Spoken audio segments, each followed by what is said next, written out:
दोस्तों, मेरा इस नूतन मार्केट डिजिटल प्लेटफॉर्म पे आप सभी का एक बार फिर स्वागत करते हैं। आज हमारे साथ शिक्षाविद और सेवानिवृत्त शिक्षक वैसे सेवानिवृत्त तो नहीं होते हैं, हमेशा वो अपना शिक्षा का दान करते रहते हैं। शिवनाथ पुरी जी हैं और हम सभी उनका नूतन मार्केट डिजिटल प्लेटफॉर्म पे स्वागत करते हैं। तो शिवनाथ पुरी जी, आपका नूतन मार्केट डिजिटल प्लेटफॉर्म पे बहुत बहुत स्वागत है। और आज जो हम लोग चर्चा करेंगे सर, क्योंकि आप शिक्षा से हैं और हमारे राज्य जो बिहार, अभी हम बिहार राज्य में हैं और बिहार की शिक्षा व्यवस्था के बारे में हम बात करेंगे, जहां हम लोग बेसिक जो शिक्षा है, प्राइमरी शिक्षा है, माध्यमिक शिक्षा है, उच्च शिक्षा है, उसमें जो एकरूपता नहीं है, असमानता बहुत ज़्यादा है। लोगों का विश्वास जो कहा जाए कि सरकारी शिक्षा के प्रति धीरे धीरे दूर हो रहे हैं सरकारी शिक्षा से, तो उसका मुख्य कारण क्या है सर? रजनीश जी, मैं 38 बरस सेवा करने के बाद अवकाश प्राप्त ग्रहण किया हूँ। बिहार में मैंने प्रशिक्षण प्राप्त किया 1967-69 में। हमारी बहाली भी हुई 73 में। इसके पहले मैं कानपुर में सेवा, राजपाल हायर सेकेंडरी स्कूल में सेवा कर चुका हूँ। कलकत्ता में मैंने स्वयं एक विद्यालय खोल करके वहाँ भी सेवा कर चुका हूँ, जो आज सरकारी मान्यता प्राप्त हो गया है बंगाल में। बिहार में पहले और आज शिक्षक और छात्र, अभिभावक कहीं से समानता नहीं है। कहीं से भी एक दूसरे के प्रति सम्मान की बात नहीं है। जब हम लोग छात्र थे तो हम गुरु मानते थे। मेरे सेवा काल में भी छात्र हमें गुरु मानते थे।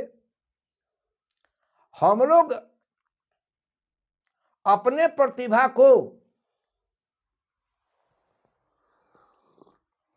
बच्चों के प्रति उसका दान कर बच्चों को प्रतिभावान बनाते थे।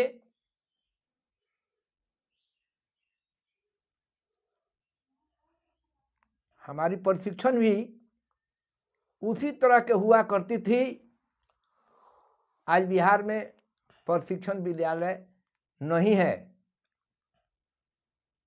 विद्यालय में रह करके हमारे इंस्ट्रक्टर जो हुआ करते थे, वो जिस तरह से खेती करके अन्न पैदा किया जाता है, वैसे शिक्षक पैदा करते थे।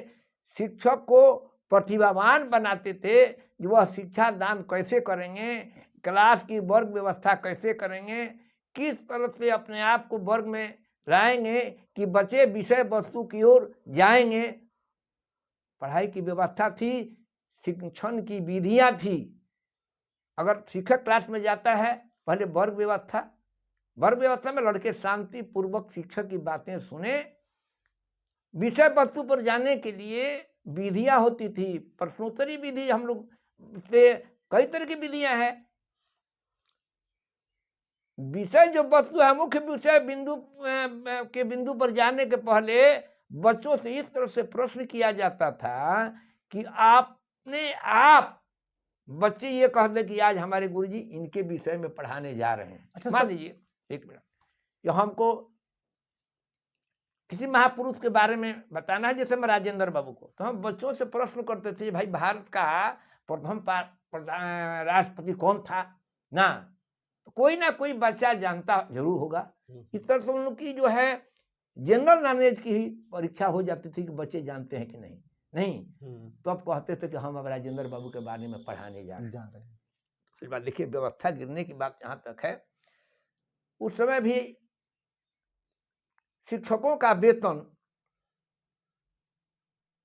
समय पर कभी नहीं मिलता था, कोई शिक्षण कार्य में जाना नहीं चाहता था, लेकिन जीवन के हारे हुए लोग प्रशिक्षण विद्यालय में जाया करते थे, लेकिन वो प्रतिभावान होकर के निकलते थे। ये आपको मैं बता देता हूं,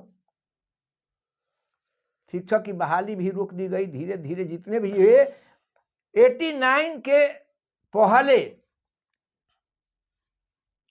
प्रशिक्षित लोग आए, प्रशिक्षित लोग यानी प्रतिभावान शिक्षक आए। 89 में कहना ना चाहिए, मैं पॉलिटिक्स से बहुत दूर रहता हूं, अगर यहाँ कहता हूं तो लोग समझे कि मार साहब पॉलिटिक्स की बात की कर रहे हैं। हमारे लालू जी बिहार के मुख्यमंत्री हुए, उन्होंने प्रशिक्षित शिक्षकों की बहाली करना ही रोक दिया, बिल्कुल 95 तक कोई प्रशिक्षित बहाली हुई नहीं, प्रशिक्षित लोगों की बहाली नहीं हुई। एक बार उन्होंने शुरू किया कि कंपटीशन से बहाली की जाए, उसमें भी मैं कहना नहीं चाहिए 10% प्रतिभावान टीचर उसमें आए, 10% मात्र, 90% नहीं आए, क्योंकि वो शिक्षक हमारे साथ काम कर चुके हैं, क्योंकि वो प्रशिक्षित नहीं थे। और शिक्षक का काम होता है अध्ययन और अध्यापन। तो नए कमर के आए, नए लड़के आए, खैर वहां तक। बाद में पंचायती व्यवस्था हो गई। पंचायती व्यवस्था में जितने भी शिक्षक आए, कहना नहीं चाहिए,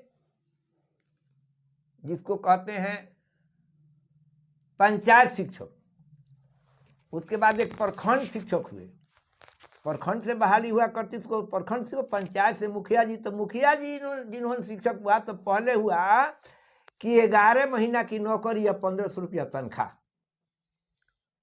तो प्रतिभावान लड़के जाना नहीं चाहते थे, लेकिन उसमें आए कौन? जो प्रतिभा से काफी कोसों दूर थे, मुखिया जी के आगे पीछे करते थे, मुखिया जी ने उनको नौकरी दे दिया। स्वयं वो नहीं जानते हैं, उनके पास खूब ज्ञान नहीं है, तो बच्चों में क्या ज्ञान देंगे। धीरे धीरे लोगों को प्राइमरी शिक्षा से लोग दूर भागने लगे, और प्राइमरी शिक्षकों का आदर सम्मान भी कम हो गया। अच्छा सर, एक चीज़ बताइए, अभी जो शिक्षा व्यवस्था है, हम लोग जब पढ़ते थे उस टाइम ये आपको आंगनबाड़ी नहीं हुआ करता था। आज जो 3 साल के बाद के बच्चे हैं वो आंगनबाड़ी में जाते हैं, उसके बाद प्राइमरी शिक्षा में जाते हैं, तब तो और ज़्यादा जब देखिए, जहां तक सोच का सवाल है, आजकल जैसे जो अंग्रेजी माध्यम से पढ़ाई होती है, तो आफ्टर 3 ईयर्स अंग्रेजी स्कूल में बच्चे चले जाते हैं। इसी सोच के आधार पर मतलब 5 साल के नीचे वाले बच्चों के लिए आंगनबाड़ी की व्यवस्था की गई कि 5 साल तक बच्चे पढ़ करके 5 वर्ष के हो जाएंगे तो प्राइमरी स्कूल में जाएंगे। तो व्यवस्था तो अच्छी थी, होना भी चाहिए, व्यवस्था कोई गलत नहीं होता है। कार्य रूप में आंगनबाड़ी में बच्चों के लिए दूध है, चॉकलेट है, खाना है। तो जो आंगनबाड़ी के जो सेविका हैं वो तो शिक्षक नहीं है, प्रशिक्षित भी नहीं है। तो बच्चों को तो उनको चाहिए कि कितना हमको आमदनी होता है। देखिए, उसमें आजकल जो भी हो गया है, प्राइमरी स्तर तक सरकारी व्यवस्था है, भोजन का, मध्याह्न भोजन है, सबका व्यवस्था है। हम भी, हमारे जमाने में भी था, चावल बांटते थे हम लोग, खिचड़ी बनाते थे। सरकार केवल हिसाब देती है। 11 बजे फोन आ जाता था, हाँ कितने बच्चे उपस्थित हैं, कितने बच्चों ने खिचड़ी खाई, तो एक आदमी लगा रहता था उपस्थिति बनाने में, अपना एडजस्टमेंट करने के लिए फोन आएगा हम देंगे। शिक्षकों से देखिए, एक तरफा दोष नहीं है, शिक्षक भी परेशान है। गैर शैक्षणिक काम इतना न कराया जाता है शिक्षकों से। देखिए हम लोग गैर शैक्षणिक काम हम लोगों ने भी किया है, लेकिन दो काम, एक इलेक्शन और एक सेंसस, दो ही काम, तीसरा काम नहीं। इलेक्शन और सेंसस, चाहे जब मैंने जनगणना हो या पशुगणना हो, जो भी हो, तो वो 10 साल पर होता था, है ना। तो हम लोग निचले स्तर के सरकार के हैंड थे, तो उसमें कोई गलत बात नहीं है। लेकिन अब ये जो है गैर शैक्षणिक काम में कुछ भी काम है तो प्रखंड विकास पदाधिकारी तुरंत अपने ये प्रखंड शिक्षा पदाधिकारी बोलिए अपने शिक्षकों को लगाइए। अब शिक्षक विद्यालय छोड़ के जाएंगे, देखिए विद्यालय से शिक्षक को विद्यालय में रहना चाहिए, और विद्यालय में बच्चों और शिक्षक का संबंध, तो सम्मान मिलता है, और शिक्षक जो पढ़ाते हैं उनको अधिक सम्मान मिलता है। समस्या का एक कारण हमें समस्या का कारण एक हुआ गैर शैक्षणिक काम शिक्षकों से लिया जा रहा है। उसके बाद है देखिए निरीक्षण काम। निरीक्षण का उद्देश्य जो है वो गलत है। पदाधिकारी हैं, निरीक्षित पदाधिकारी हैं, लेकिन उनका उद्देश्य शिक्षा व्यवस्था को बनाए रखने के लिए, शिक्षण काम सुचारू रूप से चले, बच्चे पढ़ें और शिक्षक प्रतिभावान बने, उनको पढ़ावें, इस उद्देश्य से निरीक्षण काम नहीं हो रहा है। एक काम में बहुत नोट कीजिएगा, निरीक्षण का काम जो भी होता है उसमें है, मान लीजिए कहना नहीं, खुल के मैं कहता हूं कि पैसे के लिए होता है, केवल पैसे के लिए होता है। जो भी आपने यहाँ गिराया, लोग जा रहे हैं प्राइवेट विद्यालय में, देखिए प्राइवेट विद्यालय में भी कोई प्रतिभावान शिक्षक नहीं है, वो बिजनेस से व्यापार हैं। बड़े बड़े शहरों में जहाँ काफी पैसे वाले हैं, फीस देते हैं, तो वहाँ कुछ तेज शिक्षक जो हैं जाते हैं। यहाँ 2500 में कौन शिक्षक काम करेगा जी?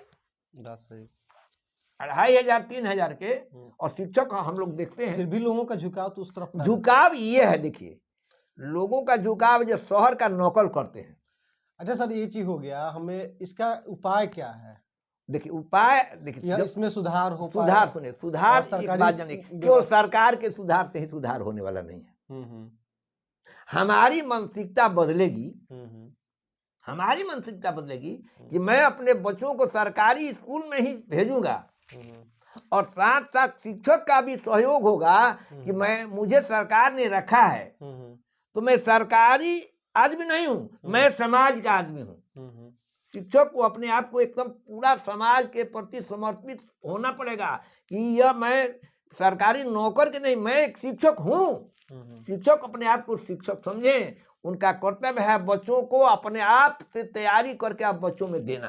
तो जब तक शिक्षक के मन में यह भावना नहीं जगेगी कि मैं अध्यापन करूं और अध्यापन करके बच्चों को मैं दूं, तो कुल मिला जुला के सर ये निकला कि इसमें सामाजिक रूप से जो शिक्षक की एक रिस्पॉन्सिबिलिटी है, शिक्षक अपनी जिम्मेवारी को नहीं बुझते, जिम्मेवारी को समझे। शिक्षक जिम्मेवारी बूझ ही नहीं रहे हैं। दूसरा चीज है, सरकार को भी यह समझना होगा कि हम एक शिक्षक को गैर शैक्षणिक कार्य में कम से कम इन्वॉल्व। अब देखिए एक शिक्षक की बात है, सबसे बड़ा पद अगर दुनिया में है तो शिक्षक।